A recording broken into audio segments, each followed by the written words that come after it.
Hi friends, வணக்கம். இன்றைக்கி நம்ம பார்க்க போகிற ரெசிபி காலிஃப்ளவர் பக்கோடா. ரொம்ப டேஸ்ட்டாக கிறிஸ்பியான ஒரு காலிஃப்ளவர் பக்கோடா ரெசிபி தான் நான் உங்களுக்கு ஷேர் பண்ண போகிறேன்.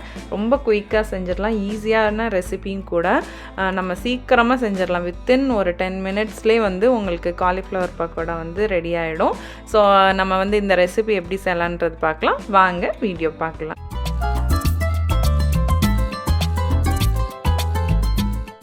இப்போ காலிஃப்ளவர் குட்டி குட்டியாக வெட்டி வச்சுருக்கேன். இங்கே இருக்கிற காலிஃப்ளவரில் பூச்சி இருக்காது, அதனால நான் சுடுதண்ணியில் போடல. நான் இங்கே டேப்பில் வர்ற சுடுதண்ணியில் ஜஸ்ட் வாஷ் பண்ணி எடுத்துக்கிட்டேன்.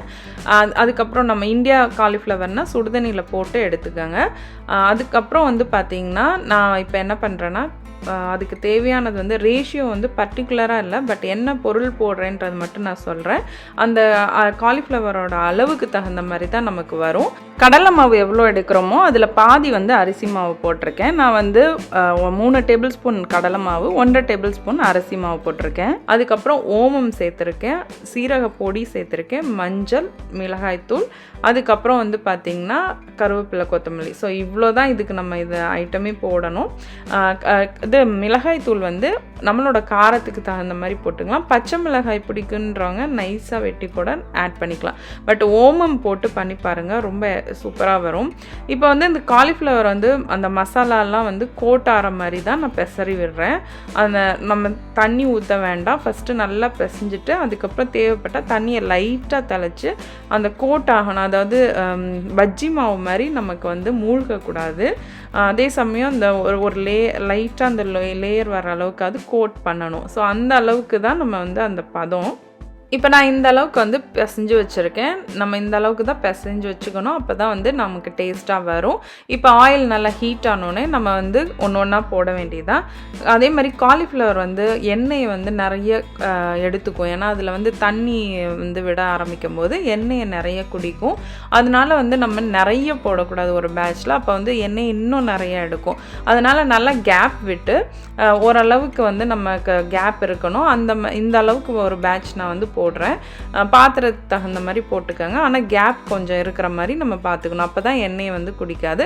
ஸோ இதை நல்லா மிக்ஸ் பண்ணி விட்டு நல்ல கலர் கோல்டன் கலரில் நமக்கு வர்ற வரைக்கும் நல்லா மிக்ஸ் பண்ணி ஒரு மீடியம் ஃப்ளேமில் வச்சு நம்ம செஞ்சோன்னா வெளியில் நல்ல கிறிஸ்பியாகவும் கலர் கருகாமையும் அதே மாதிரி உள்ளே நல்லா வெந்தும் வரும். நம்ம நல்லா மிக்ஸ் பண்ணி இதை வேக விடணும். அப்போ தான் எல்லா சைடும் கலர் நல்லா சேஞ்ச் ஆகும். இப்படி நல்லா கொஞ்சம் போட்ட உடனே நம்ம மிக்ஸ் பண்ணக்கூடாது, லைட்டாக கலர் சேஞ்ச் ஆனோடனே தான் மிக்ஸ் பண்ணணும். இப்போ பார்த்திங்கன்னா நல்ல கலர் நமக்கு வந்திருக்கு. இந்த கலர் வரும்போது நம்ம எடுத்துடணும். ஏன்னா எடுத்து அந்த ஆயில் ஹீட் கம்மியாகிற வரைக்குமே லைட்டாக கலர் சேஞ்ச் ஆகும். ஸோ இந்த கலரில் நம்ம எடுத்தோன்னா சூப்பராக டேஸ்டியாக நமக்கு காலிஃப்ளவர் பக்கோடா வரும். அதே மாதிரி ஒரு எண்ணெய் இதில் நம்ம நோட் பண்ண வேண்டியதுன்னா, எண்ணெய் நிறைய ஒட்டு மொத்தமாக போட்டுட்டோன்னா எண்ணெயை குடிச்சிடும். அதாவது கேப்பே இல்லாமல் நம்ம போடக்கூடாது. கொஞ்சம் கேப் விட்டு போட்டு நல்லா மிக்ஸ் பண்ணி காலிஃப்ளவர் பக்கோடா எடுக்க வேண்டியதான். அதே மாதிரி நம்ம எடுத்தோடனே ஒரு டிஷ்யூ பேப்பரில் நம்ம போட்டுட்டோன்னா ஆயிலெலாம் அது நல்லா எடுத்துரும். நம்ம சாப்பிடும்போது கரெக்டாக இருக்கும், ரொம்ப ஆயில் இருக்காது. இது இந்த மாதிரி செஞ்சோன்னா, அதாவது அந்த பிசையும் போது நம்ம பார்க்கணும். அதே மாதிரி எண்ணெயில் போடும்போது கேப் விட்டு போட்டோம். இப்படி செஞ்சால் ரொம்ப எண்ணெய் குடிக்காது, நமக்கு நல்ல கிறிஸ்பியாக இருக்கும். செஞ்சு பாருங்கள். செஞ்சு பார்த்துட்டு இந்த ரெசிபி எப்படி வந்துச்சுன்னு எனக்கு கமெண்ட்டில் சொல்லுங்கள். இப்போ கிறிஸ்பியான டேஸ்டியான காலிஃப்ளவர் பக்கோடா ரெடி.